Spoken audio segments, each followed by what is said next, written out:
एक इवुरकी ඇය එක ඉවුරකි කඳුළු ගඟකි මා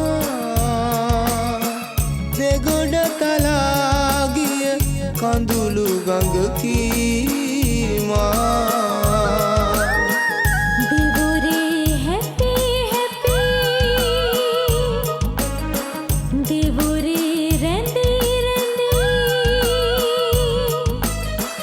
තව දුර යන්නට බෑ තව දුර යන්නට බෑ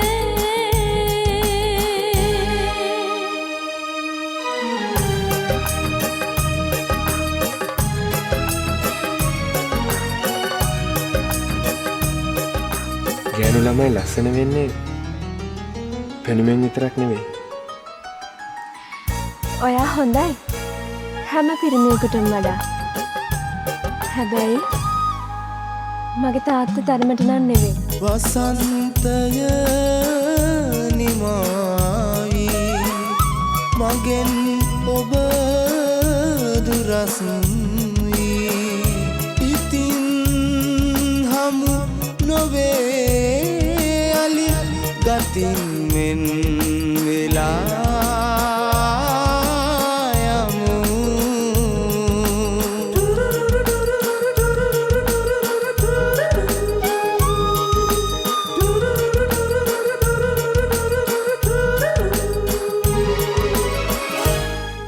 කෙල්ලන්ගේ ආදරේ විහිළුවකට ගන්න එපා පවිත්‍රායේ පව් නුවන් තෙර බලයිමි නිතින් ඔබ වෙලා ගමි ඉතින් හමු නොවේ අලි සිතින් වෙන් නොවී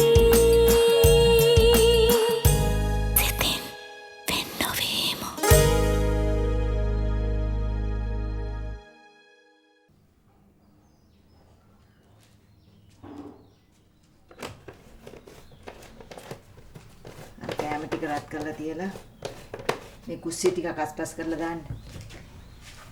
මම ඇඟට වතුර ටිකක් දාගෙන ඉන්න.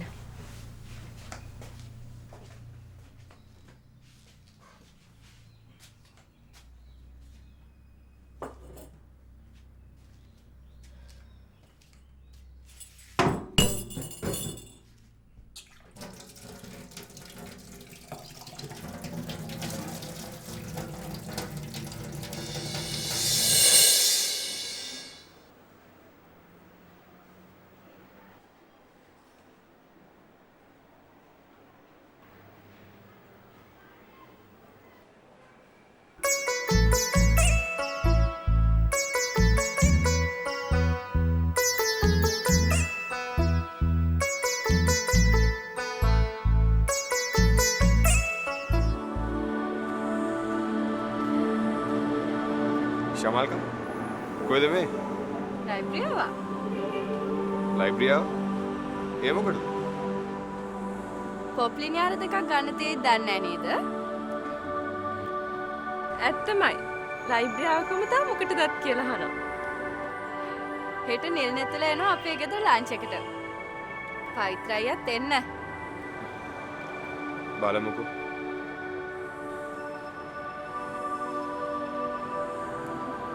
පවිත්‍රායිය එහෙනම් තේ බීලා එන්න මං ශමල්ක එක්ක උඩට යනවා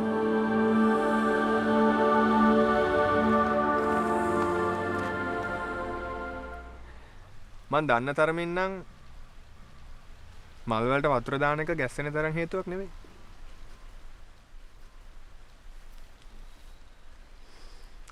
හැබැයි ඉතින් තරුණ කොළු ගැටව තුන්දෙනෙක් ඉන්න ගෙයක් දිහා මල් වලට වතුර දාන මුවාවෙන් බලන් ඉන්න එක ගැස්සෙන්න හේතුවක් තමයි. ඔයාට පිස්සුද? ඔව්.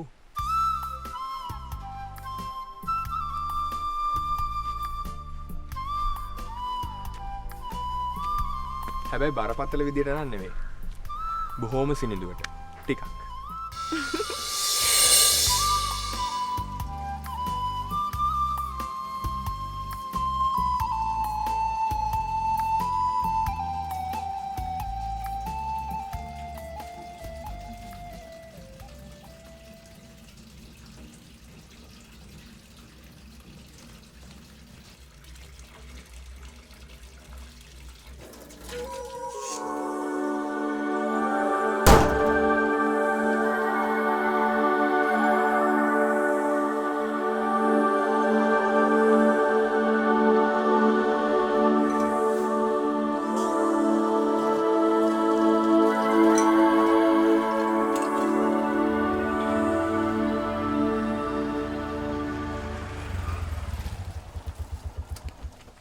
මැඩම් ආයෙක පොඩ්ඩක් ඉන්නවා.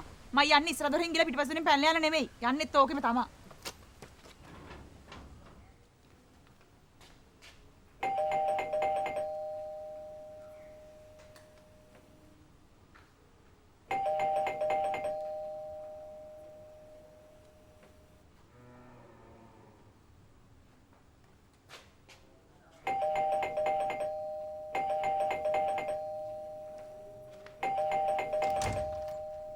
සමරෙන් මොකද්ද ප්‍රශාන්ත මේ කරගත්තේ?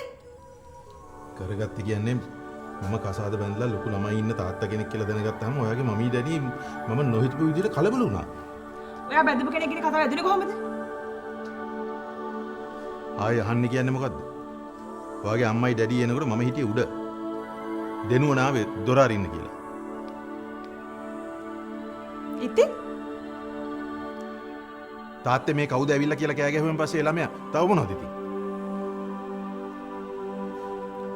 මගේ අම්මයි ඩැඩි මෙච්චර ඔයාලට ක්ලෝස් වෙලා ඉඳලා ඒගොල්ලව හැන්ඩල් කරගන්න ඔයාලට බැරි වුණානේ ප්‍රශාන්ත. මට බොරු කියලාවත් බොරු කරලවත් පුරුද්දක් නැහැ සමහරා.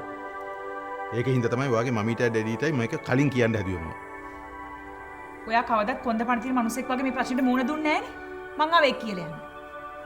මම යන්න. සමහරා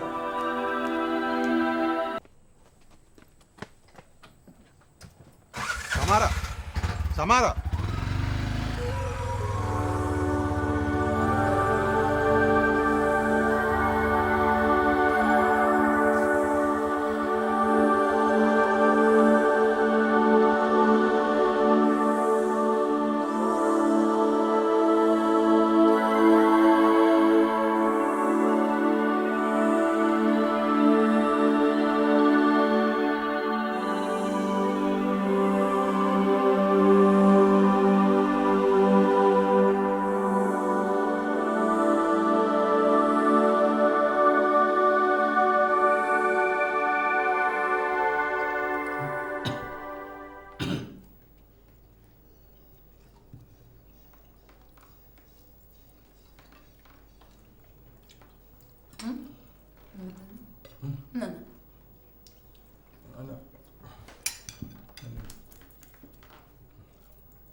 පුතා වේ කන අත ගන්නවා.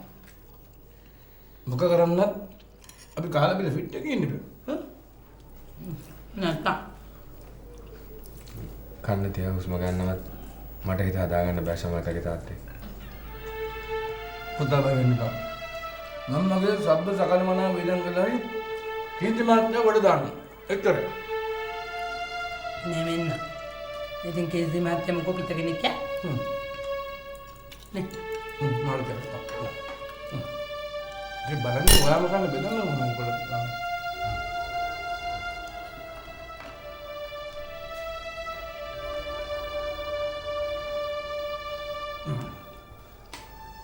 අපේ බබා කොහොමද? ඇඟපත හොදනවාමයි හිතේ.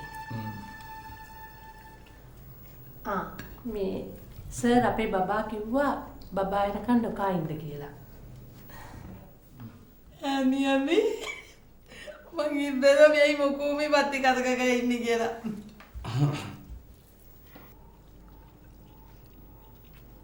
මං හිතුවෙත් මේ කීර්ති මාත්‍ය ගැන මතක් කළා මේ දුකට බත්තකේ හැට මෙහෙට කරනවා දැන්.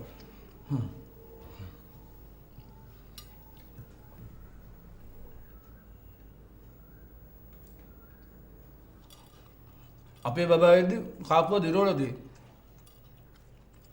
ඔන්නේ බෙදාගත්තු බට්ටිය කන්න පුදා. බබාවන් බෙරිය තව හැන්දක් බෙදාගන්න.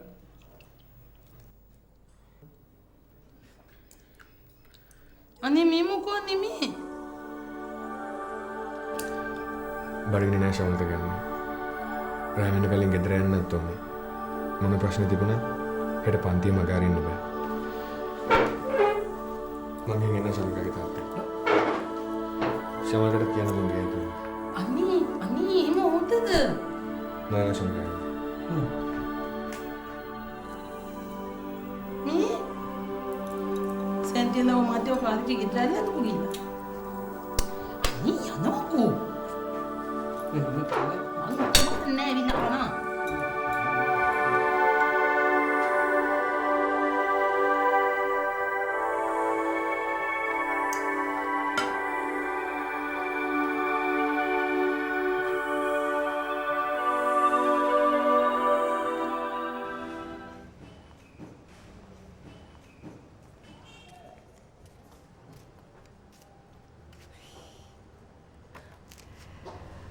පළවෙනි දවසනේ පුතේ මං ඔන්න ඔය කොහාට හරි වෙලා ඉඳලා වැඩ අරුණාම එන්න. අම්මා මෙතන තනියම කියලා හිතුනම මටත් හරියට වැඩක් කරගන්න බෑනේ අම්මා. මම පරිස්සමට ඉඳලා පරිස්සමට එන්නම්. මොන තනියක්ද පුතේ? ඔය ළමයි එක්කයි යන්න ආපු අම්මලාත් ඉන්නේ. නිකරුණේ වද වෙන්න එපා අම්මා. වෙන තැනක් වගේ නෙවෙයිනේ. මේක ටියුෂන් පන්තියක්නේ. එහෙනම් අප්පච්චි හතරමාර වෙද්දි එක්ක යන්නේ. ශමල් කරලවන්න හැදුවොත් මං අප්පච්චිට කෝල් කරලා කියන්නම්. එපා පුතේ. ඔයා අද අප්පච්චිත් එක්කම එන්න. පත්තිනි මෑණියෝ පස්සෙන් වඩිනවයි කිව්වත් ඔයා ළඟ යා නැතෝ එයාගේ හිතට හරි මදිමි පුතේ.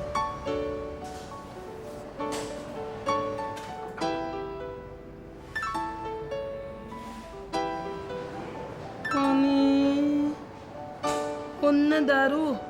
ඒක අපේ බබා.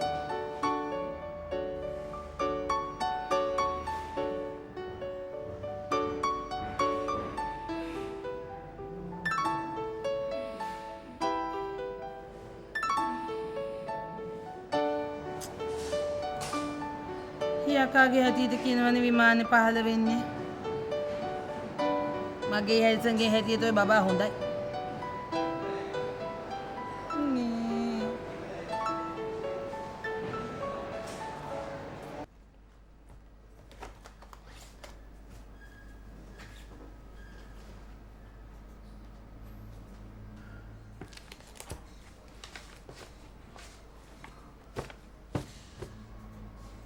ඔය ටියුට්ස් කාගේවත් සැන්ටි? මන්ද බබා ඔක්කොම කුණු බේරවැවට කියන්න හැම සර්ම ඉතුරු වෙන කඩදාසි මෙතනට ගෙනත් දානවා. ඉතුරු වෙන ටියුට්ස් ඔෆිස් රූම් එකට ගෙනත් දාන්න නැතුව සැන්ටිලෙක් ගෙදරට ගෙනත් දාන්නේ?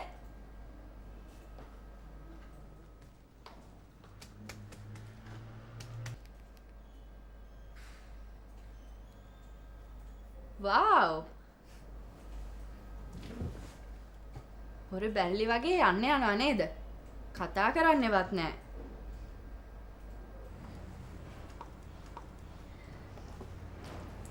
මං ආව දැක්කේ නෑ ශමල්කා. සැන්ටිව දැකලා නතර උනේ. මේ පය ගහපු ගමන් බොරු කියන්නේ නැතුව ඇවිල්ලා වාඩි වෙන්න.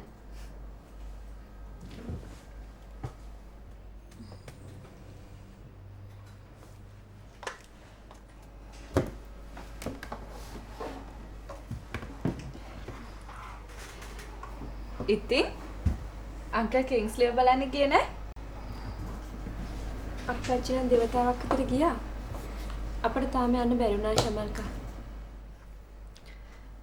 මං නම් ඊයේ දවසම හිටියා අංකල් ගාව. උදේ ආන්ටි හිටියා. දවල් නිරංජන අයියයි යාගේ යාළුවයි හිටියා. මායි පවිත්‍ර අයියයි රෑ වෙනකම්ම හිටියා.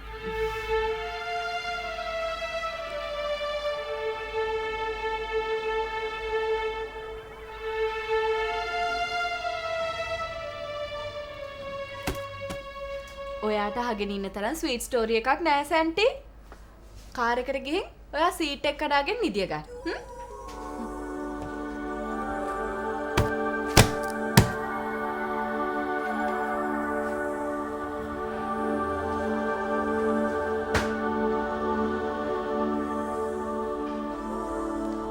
අපේ සැන්ටි නිකන් ඉන්න වෙලාවට කරන්නේ ඕපදූප හොයන එකයි නිදියන එකයි.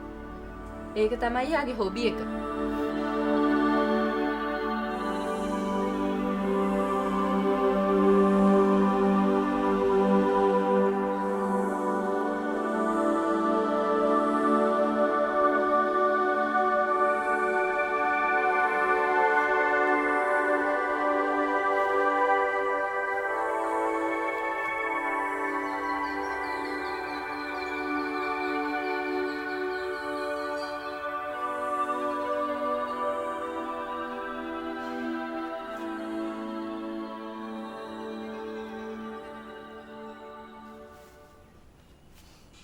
අන්න එනවා.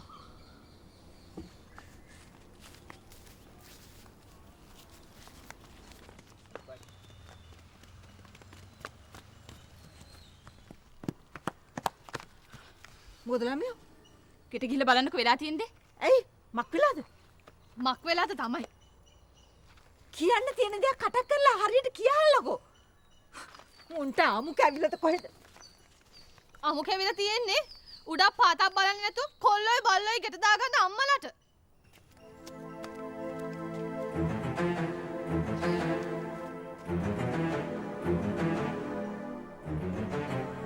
බුදුහාම මේ මට උරන්නේ.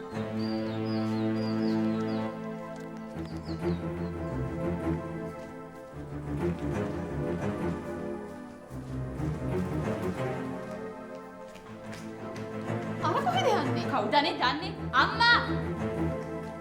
ඔය කොහෙද යන්නේ? මෙහෙ. මොකද්ද මම වෙලා තියෙන්නේ? මෙහෙ එන්නකෝ.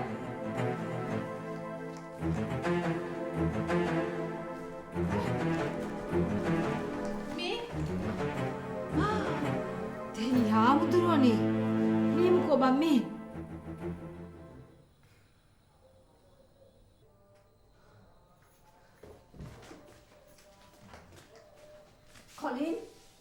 කොලින් මේ මොකද මේ? Don't disturb. හයිකෝට් බලට ගියාවි කියලා පොලිසියට කෝල් කරන් තියන්නේ යන්නේ.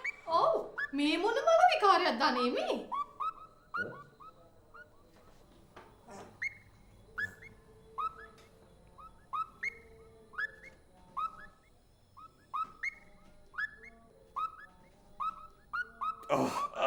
මොකද මේ ලේඩිස්ලා ඔක්කොම අපේ අයියා බලන්න ඔත්තව.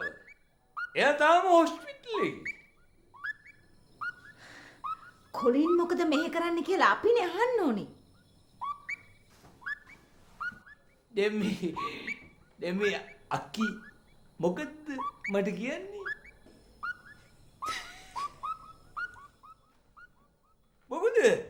මොකද මේ නංගිලා hina වෙන්නේ? අනුන්ගේ ගෙවල් වලට රිංගලා මෙහෙම තමුන්ගේ වගේ නිදාගෙන ඉද්දි hina වෙලා විතරක් නතර වුණොත් ඇති. ඔයිකේ ඒක කේසි ගන්න. එතකොට කෝ අපේ අයියලගේ. අංකල් මේක එංගලන්ත නෙමෙයි. මෙහෙදි මේ විදිහට ගෙවල් මාරු වුණොත් අංකල්ට යන්න වෙන්නේ දනිස් දෙකේ. ඔව්. ඒම රූල් එකක් ඇත්තට මෙහි ලෝයිකේ තියෙනවද? ඔයිකේ. අපි මෙහෙම යවුවට මෙහෙම වෙන ගේකට ගියා නම් කොලින් අංකල්ගේ තට්ටේ පලයි. ඔයිකේ අද උදේ මං ගමන ගිහිල්ලා ආවේ ඔතටෝ නිදිමතේ. ගේට්වේ ඇතුල් වුණා විතරයි මේ ගෙවල් දෙක මට පෙනුනේ නිකන් හතරක් වගේ. පස්සේ ඕ 10 20 30 40 50 60 කියලා තමයි මේ ගියේ හොයාගත්තේ. අර ලීනලගේ මුණ බලාගෙන මුකුත් කරන්න බැරි කොම් මිසක් කොලින් මේ කරන වැඩවලට බාර දෙන්න ඕනේ පොලිසියට. පොලිස්? අපි නොදන්න පොලිස්. හැබැයි එංගලන්තේ නම් මෙහෙම මිස්ටේක් එකක් වුණාම ලේඩිස්ලා කවදාකවත් ඔය විදිහට හැස්සෙන්නේ නැහැ. මේක ඇවිල්ලා ඕගොල්ලන්ගේ වැරද්ද නෙවෙයි. මේ රටේ වැරද්ද. රටේ වැරද්ද. ඔයි කී